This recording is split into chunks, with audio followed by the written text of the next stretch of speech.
jangan pernah membandingkan diri kalian dengan orang-orang yang sudah berhasil. Kita berhasil dan sukses berdasarkan cara kita masing-masing. Gubernur kamu itu pernah bilang, pekerjaan yang menyenangkan itulah hobi yang dibayar. Betul nggak? Stok makanan mereka sudah kurang, sehingga pada saat saya masuk mereka sangat bahagia dan senang sekali. Sekarang EduTrip. Tadi kamu bilang kamu bikin taman baca. Kamu kegiatannya banyak banget sih ini. EduTrip lah, apalah gitu. Kenapa sih mau gitu bikin-bikin ngerepotin diri sendiri kalau kita bilang? Pernah ngerasa ngerepotin nggak sih? Jadi itu merupakan hobi saya. Ketika orang-orang ingin tes PNS, tes pegawai negeri sipil, saya lebih memilih untuk aktif dalam dunia berkomunitas dan menghidupkan banyak anak-anak di daerah saya. Jujur, hampir beberapa kali saya melewatkan kesempatan untuk tes menjadi seorang abdi negara. Dan saya tidak mau, saya masih nyaman di sini sebenarnya. Sekarang selain di Trashiro tadi, saya bekerja di salah satu NGO namanya Peduli Ciptaan Indonesia yang fokus terhadap isu sosial juga, membantu anak-anak dengan memberikan akses pendidikan yang mereka belum dapatkan sampai saat ini. Salah satunya adalah mendirikan taman belajar, taman bacaan masyarakat yang ada di 2 lokasi di Kepulauan Buton. Salah satunya di Kota Bau-Bau dan juga di daerah tetangga di Kabupaten Buton Selatan di salah satu desa. Untuk aktivitas dari lembaga yang kemudian menjadi pekerjaan saya sekarang itu adalah mendampingi masyarakat untuk meningkatkan minat literasi mereka, kemudian juga mendorong adik-adik untuk cinta terhadap bacaan, kemudian juga memberikan beberapa informasi yang mereka belum bisa dapatkan atau mereka belum bisa akses di sekolah mereka masing-masing. Itu daripada tujuan kami.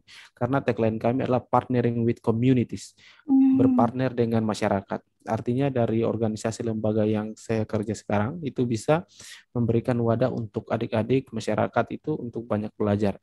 Misalnya mereka dari desa ini ada fokus bidang UMKM, namun mereka terkendala dari bagaimana untuk marketingnya, kemudian juga bagaimana cara untuk memasarkan UMKM-nya ini. Jadi kami membantu. Ada beberapa mungkin yang kemudian dari beberapa program tersebut sampai saat ini dapat mensejahterakan masyarakat. Kemudian ada beberapa dari anak-anak mereka yang sebelumnya belum tahu membaca dengan baik, ada yang beberapa tidak naik kelas, sehingga dari adanya taman baca dan beberapa program dari Peduli Ciptaan Indonesia ini memberi efek yang baik terhadap mereka. Dari orang tua, kemudian juga anak-anak. Seperti itu. Selain di Peduli Ciptaan Indonesia, ada juga Love Trip. Banyak sih. Oh, apa coba oleh EduTrip. Terus EduTrip itu bagian dari program, lembaga ya, bagian dari program lembaga. Fokusnya ke pendidikan. Kalau fokusnya ke pariwisata itu lagi fokus ke Love Trip. Oh, Love Trip. Ya, Love Trip itu salah satu aplikasi sebenarnya sih, aplikasi atau platform digital marketing untuk pariwisata se-Sulawesi Tenggara saat ini, nanti mungkin akan merambat ke Sulawesi dan daerah-daerah lain. Itu jadi salah satu aplikasi di sana untuk edukasi di bidang pariwisata gitu. Ya, membantu kawan-kawan karena tagline kami itu ingin menghubungkan semua pelaku wisata yang ada di Sulawesi Tenggara. Oke. Berarti ini kerjaan kamu sama hobi kamu tuh nyambung ya. Jadi istilahnya nyambung dong. berjalan gitu ya. Jadi meskipun sibuk, tetap ya udah produktif, sibuk. Jadi kayak saling mendukung lah ya. Jadi nggak ngerasa terbebani gitu. Kamu seperti gubernur kamu itu pernah bilang, pekerjaan yang menyenangkan itulah hobi yang dibayar. Betul nggak? Siap. Itu Pak Ridwan Kamil yang bilang. Oke, siap. Jadi Yunan mah slow-slow aja gitu. Yang penting itu dia bisa berdedikasi. Sebenarnya Peduli Ciptaan Indonesia itu pusatnya ada di Bandung. Udah ke EduTrip, Love Trip, terus ini Anyaman. Aku juga lihat kamu tuh aktif di memberdayakan ibu-ibu perempuan di sana untuk Anyaman. Nah, itu gimana ceritanya kamu punya usaha itu, Anyaman? Oh iya, ini menarik. Produk dari Anyaman yang ada di daerah tetangga. Jaraknya dari Kota Bau-Bau itu membutuhkan sekitar 1 jam lebihan lah 1 jam 10 menit untuk sampai ke lokasi. Nama desanya adalah Desa Lampanahiri, Kecamatan Batauga, Kabupaten Buton Selatan. Di lokasi ini, sebelum ini kan menarik, sebelumnya dari tempat saya bekerja itu ada kami melakukan mendistribusikan bantuan sosial berupa sembako. Namun saya berpikir setiap banyak orang saya melihat dari lembaga swasta, pemerintah, LSM dan lain sebagainya, ketika ingin menyalurkan bantuan sosial berupa sembako selalu dikemas dengan menggunakan kantung merah. Betul nggak? Kartu Ini merah. menggunakan kantung merah, kantung kresek berwarna merah. Nah, itu menggunakan kantung kresek. Itu selalu saya lihat bantuan dari pemerintah, bantuan dari LSM maupun.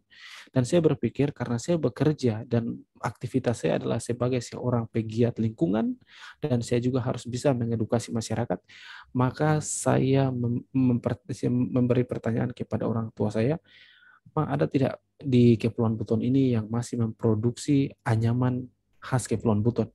Ternyata ada namanya balase. Itu kalau di di Jawa ya besek, betul nggak? Besek. Tapi dari daun Ya. apa itu kamu? Kita daun Kalau apa?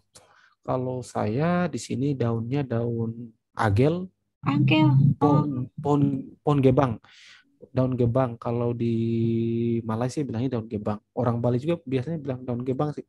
Kalau bahasa lainnya kori pautan seperti itu. Nah, pas kemarin tahu bahwa ternyata kita punya produk anyaman seperti itu, saya coba cari.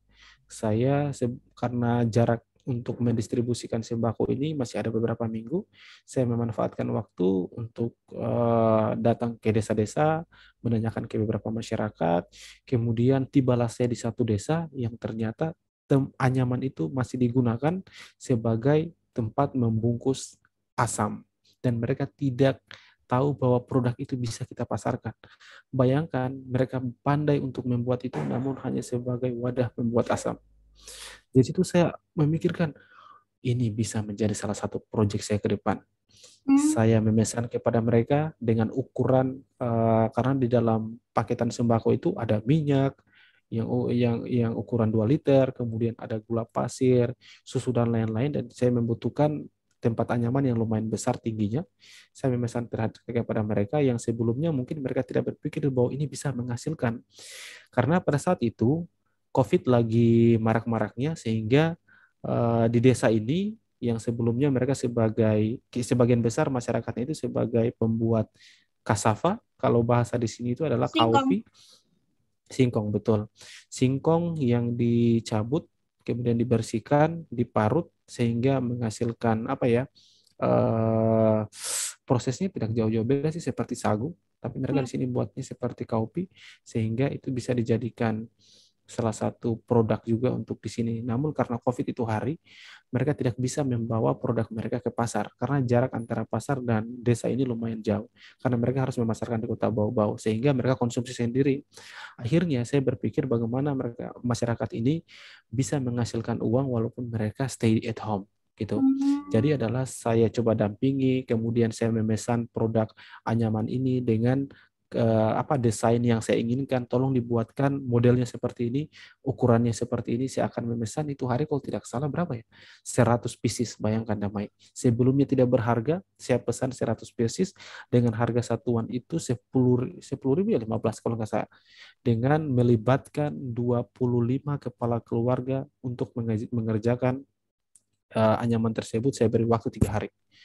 Ternyata tidak bisa 3 hari, ternyata mereka harus memetiknya dari kebun yang jaraknya 5 km, dan juga mereka harus menjemurnya sehingga barang tersebut harus kering betul untuk bisa dianyam. Ketika mereka saya sampaikan tersebut, hampir semua warga kampung dan desa itu sangat senang. Sebelumnya mereka harus mengutang beras di warung, kemudian stok makanan mereka sudah kurang, sehingga pada saat saya masuk mereka sangat bahagia dan senang sekali. Saya berdayakan mereka melalui pendampingan, kemudian ada beberapa produk yang sudah didesain, dijual sampai ke Kendari, ke Makassar, bahkan Fai juga sudah pesan sama saya, kemarin saya sempat kirim juga untuk proyeknya, mungkin kalau nggak salah, minggu lalu saya kirim sama Fai di Sulawesi Barat. Dan pada saat itu juga saya berpikir bahwa tidak hanya terhenti dalam proyek bantuan sosial berupa sembako ini. Harus ada kegiatan-kegiatan yang lain. Seperti kemarin saya coba mendampingi masyarakat lagi, bagaimana tidak monoton dalam satu produk saja, tapi kita memang harus menyesuaikan dengan kemauan dari customer. Akhirnya saya bertemu dengan Kak Ayu Ningtyas, alumni Waisili yang merupakan CEO atau founder dari Duanyam. Kamu tahu nggak? Tahu.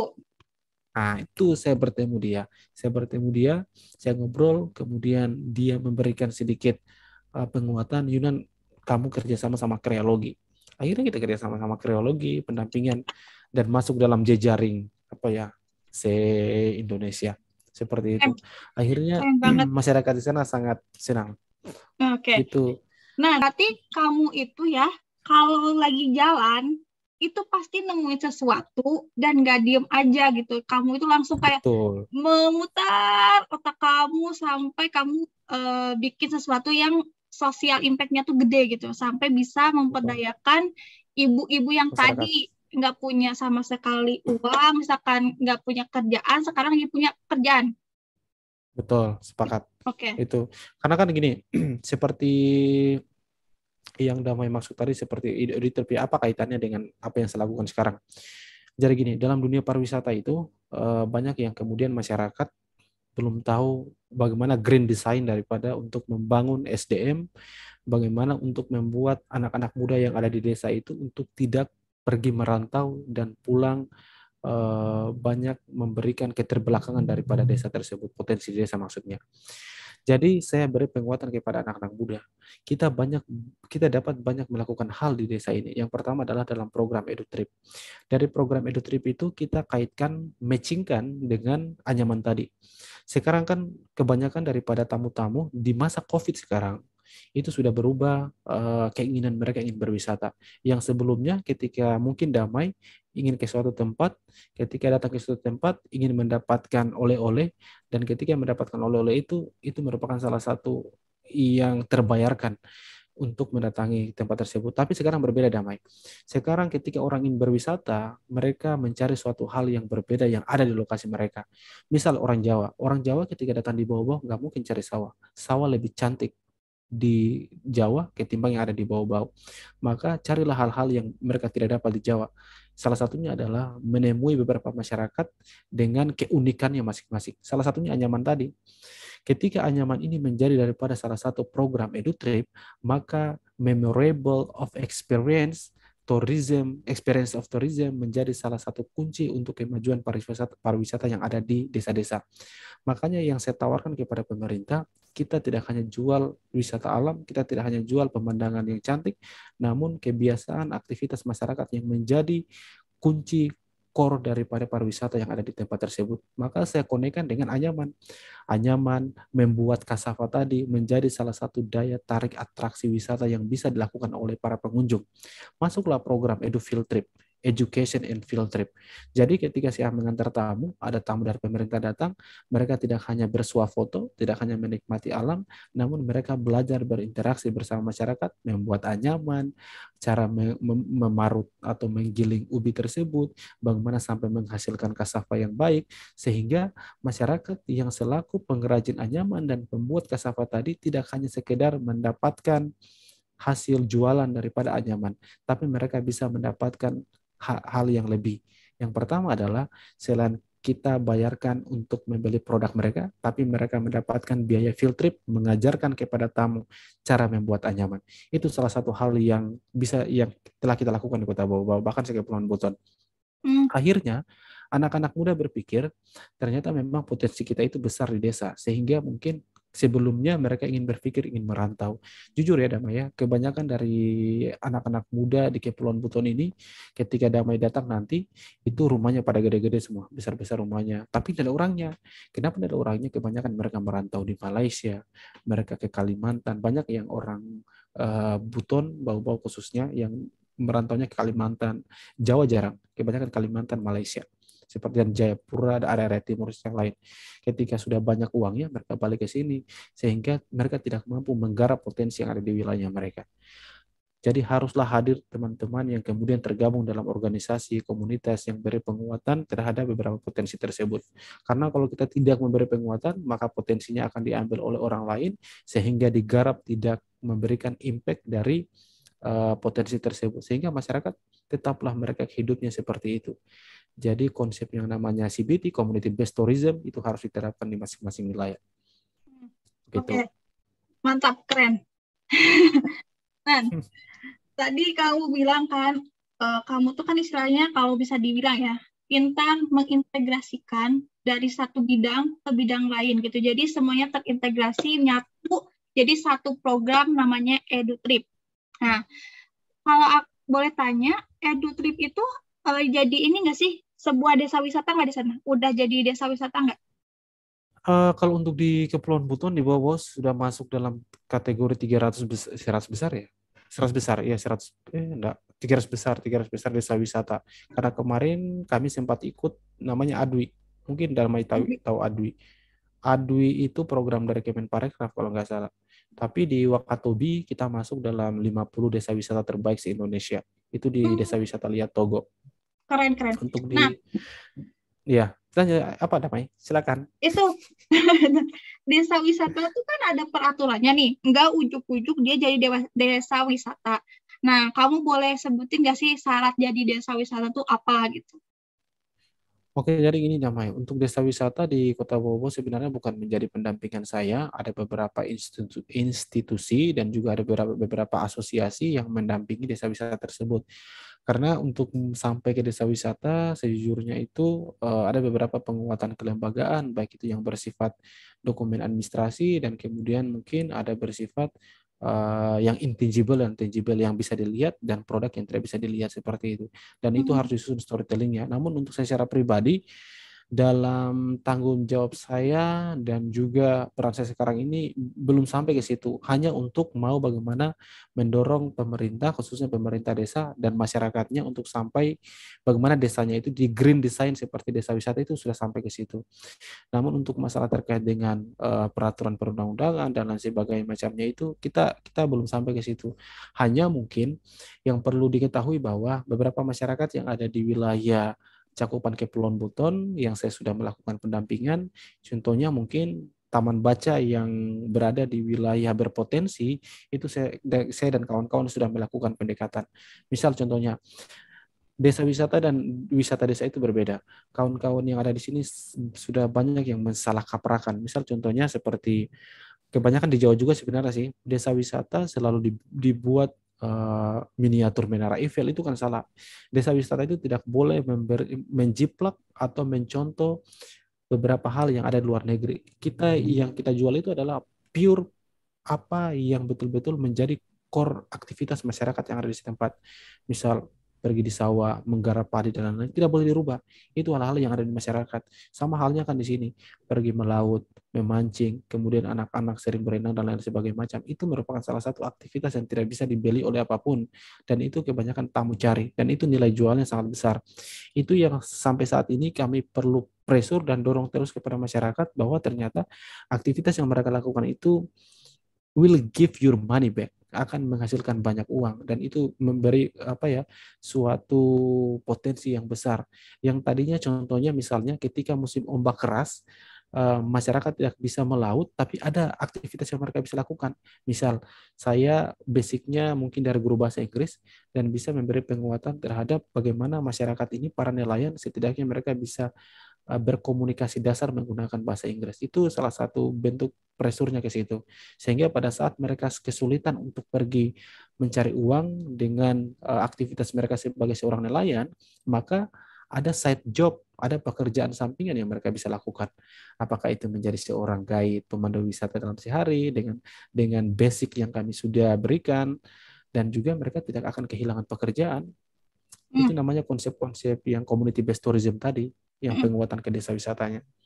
Mungkin ya bisa aku simpulkan bahwa desa wisata itu mau dia program EduTrip atau bukan, dia tidak menghilangkan identitas masyarakat itu sendiri. Dan tidak menghilangkan kearifan lokal yang ada di daerah tersebut. Betul, sepakat.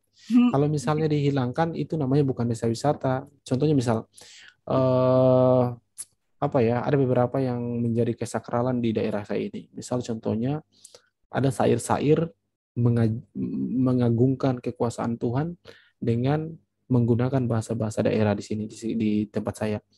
Pernah ada pemerintah di sini, dia ingin menambahkan eh, apa ya, menambahkan musiknya itu dan menggunakan biola. Itu sudah salah. Ketika menggunakan biola tidak menggunakan alat musik tradisional, maka kesakralannya akan hilang. Kita hmm, merubah sesuatu yang sudah ditinggalkan oleh nenek moyang kita dan kemudian kita memberikan dan alat-alat modern itu sudah menjadi salah satu kesalahan yang sangat fatal untuk bagaimana membranding desa wisata menjadi salah satu ikonik berdasarkan potensinya mereka masing-masing. Sama halnya juga merubah sawah menjadi salah satu foto yang Instagramable tanpa menggeser aktivitas masyarakat sebagai seorang petani di situ. Itu merupakan salah satu konsep berkelanjutan, memikirkan hak tanah orang, kemudian juga tidak merubah aktivitas sosial masyarakat, tidak merubah aktivitas sosial ekonomi mereka, tapi tetap kita pressure-nya adalah selain mereka bisa menghasilkan tanah mereka sebagai ladang pertanian, namun ada aktivitas yang lain yang bisa masuk ke situ. hmm. Seperti Oke. itu, Damai. Mungkin tadi teman-teman yang dibilang Yunan itu adalah konsep keberlanjutan. Ya, Betul. sustainability. Oke. Nah, itu tentang desa wisata jadi ke desa Tapi wisata. Kamu kan pas program EduTrip itu sama Nyaman, awalnya kan kamu sendirian nih yang punya ide gitu. Bagaimana kamu ngajak teman kamu biar mau gabung terus ngelakuin apa yang kamu punya ide tadi? Gimana sih ngajaknya biar teman-teman tuh mau gitu? jadi gini, saya perlu memfiltering beberapa kawan-kawan atau calon relawan atau teman-teman yang ingin terlibat dalam beberapa ide dari proyek ini. Yang pertama, apakah mereka sesuai dengan visi misi yang saya ingin bangun? Kemudian, apakah prospek ke depannya, misalnya seperti anak-anak mahasiswa, apakah mereka ingin sekedar belajar atau ingin apa ya, menghilangkan rasa penasaran mereka, atau ada kaitannya dengan proyek yang mereka lakukan sekarang? Itu saya perlu filtering dan juga harus memprofiling mereka sehingga mungkin di kemudian hari ketika proyek ini sudah jalan tidak terhenti di tengah-tengah. Jadi memang penguatannya dan juga bagaimana bisa mengajak kawan-kawan ini, saya tidak langsung mengajak mereka gabung, enggak, tidak seperti itu, Damai. Saya harus menanyakan, melakukan asesmen, kemudian juga menanyakan secara face to face apakah kalian worth it atau mungkin matching tidak dengan apa yang saya lakukan sekarang. Kalau masuk akal, itu saya akan masukkan dalam proyek ini. Karena memang ada beberapa kawan-kawan yang kemudian sudah pernah masuk dalam proyek saya, dan alhamdulillah dari sekian banyak kawan-kawan yang hadirkan, itu bertahan paling 3-5 orang, dan kemudian sampai sekarang masih itu membantu. Dan rata-rata sebenarnya anak-anak ini, anak-anak muda di daerah saya ini sebenarnya, dan bahkan mungkin dari anak-anak muda di luar sana juga itu, banyak yang ingin belajar. Dari proses pembelajaran inilah mereka yang kemudian minat, dan sebelumnya mungkin mereka tidak ada keingintahuan untuk belajar hal yang baru, namun ketika saya dampingi, kemudian saya melakukan coaching dan juga memberikan beberapa pressure bahwa apa yang kita lakukan ini bisa memberikan feedback yang sangat besar untuk diri mereka pribadi sehingga mereka ingin melakukannya. Banyak sih teman-teman yang kemudian terlibat dari beberapa proyek volunteering yang saya lakukan. Ada yang sudah wakili bau-bau dalam kegiatan duta bahasa, ada yang sudah wakili bau-bau dalam kegiatan duta maritim dan lain-lain. Ini merupakan salah satu tolak ukur keberhasilan dari proyek yang saya lakukan, bahwa tidak hanya sekedar membantu orang, tapi mereka juga bisa membanggakan orang tua mereka. That's the point. Wow, ternyata kalau mau diajak Yunan orangnya harus benar-benar yang terpilih, terseleksi dulu secara apa sih visi misi kalau udah klop sama Yunan. Oke. Pesan-pesan nih yang nonton itu apa dari kamu? Apa kamu mau memberikan suatu motivasi apa bebas? Oke, buat teman-teman semua, terima kasih banyak sudah memberikan waktu, dan juga buat Damai, terima kasih banyak atas kesempatannya untuk bisa berbagi pengalaman kepada kawan-kawan halayak umum yang ada di luar sana.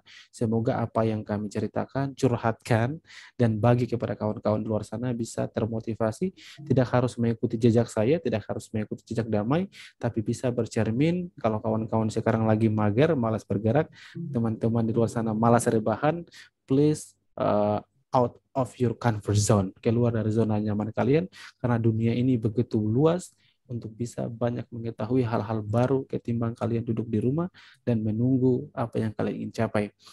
Sejujurnya adalah konsisten adalah kunci yang utama, karena percuma kalau kita tidak konsisten, namun hal-hal yang kita gunakan itu kadang hanya 1 kali 2 kali. Jujur apa yang saya lakukan selama ini konsisten, dan selalu jangan pernah membandingkan diri kalian dengan orang-orang yang sudah berhasil. Kita berhasil dan sukses berdasarkan cara kita masing-masing. Itu Damai. Oke. Mantap, Muhammad Yunan dari Kota Bau-Bau. Oke. Teman-teman, kalau banyak pertanyaan sama Yunan, boleh komen di bawah. Nanti kalau misalkan Yunan ada waktu lagi, kita bisa tanya-tanya lagi ke Yunan. Gitu ya, Yunan? Iya, thank you ya. Oke. Ini terima kasih topiknya Yunan. menarik. Sama-sama, Damai. Makasih pelopor pemuda Indonesia Sulawesi Tenggara yang bersedia waktunya dipakai ngobrol sama aku. Terima kasih banyak atas waktunya. Sampai berjumpa di lain waktu. Dadah. Thank you ya, Damai. Terima kasih banyak. Ya, call me aja. Sip. Oke. Assalamualaikum. Sampai jumpa teman-teman. Waalaikumsalam warahmatullahi. Oke, tadi kita udah ngobrol sama Yunan, Muhammad Yunan, pelopor pemuda tingkat nasional dari Sulawesi Tenggara. Teman-teman kalau ada yang mau ditanyain, komen di bawah. Dan terima kasih udah nonton.